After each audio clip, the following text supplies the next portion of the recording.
boys and girls. Hey, yo, hey, it's Mrs. Yao. I'm going to be reading aloud your sequencing quiz today. So, on your sequencing quiz, the first thing that you are going to do is read the poem Buzzy's New Car. So, I'm going to read that out loud to you. Buzzy's new car. Buzzy saved up all his money to buy himself a car. The one he bought looked kind of funny and didn't take Buzzy far. The first time out, a tire went flat and the radiator cracked in two. Then the engine broke down. After that, poor Buzzy didn't know what to do. He pushed the car off the side of the road and hoped somebody would stop. Buzzy was mad enough to explode. Then the other tire went pop. Now Buzzy's still sitting beside that old heap. His hair all turned gray and grew long. This one is a car nobody would keep since everything on it went wrong. Okay, friends, so now there are 7 events from the poem that you have to put in order. So, our first event, what you're going to do is you're going to read each event going down the side on the left hand side. And you have to look back in the story to decide if those events were event 1, that means it happened first, event 2, event 3, 4, 5, 6, or 7, which would be the last event. So here are your choices. Buzzy's hair turned gray. So you need to decide if that was event 1, 2, 3, 4, 5, 6, or 7. And the only way to do that is by looking back in the story. The second event, the engine broke down.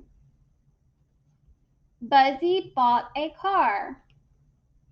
A second tire went pop. Buzzy saved his money.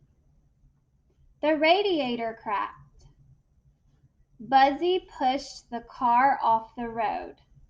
So remember, make sure you look back on the story to make sure that you choose the correct order of those events. All right, our next question. What does sequencing mean? What does sequencing mean?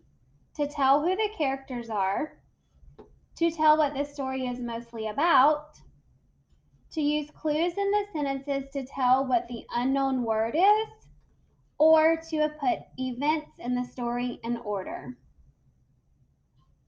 Okay? And after each question, if you need to, you can pause the video if I'm going too quickly for you.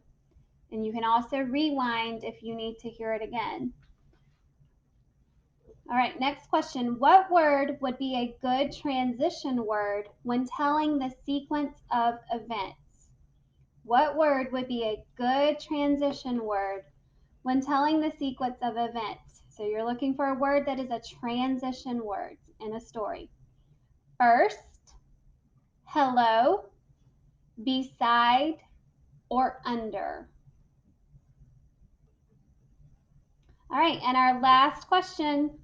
What would be a good transition word for an event that happens at the end of a story? What would be a good transition word for an event that happens at the end of a story? First, next, finally, or before. That's first, next, finally, or before. All right, guys, make sure that you click submit and then go back in your classroom and make sure that you put or check on the box mark as done so that we will get your results of your quiz. Have a great day.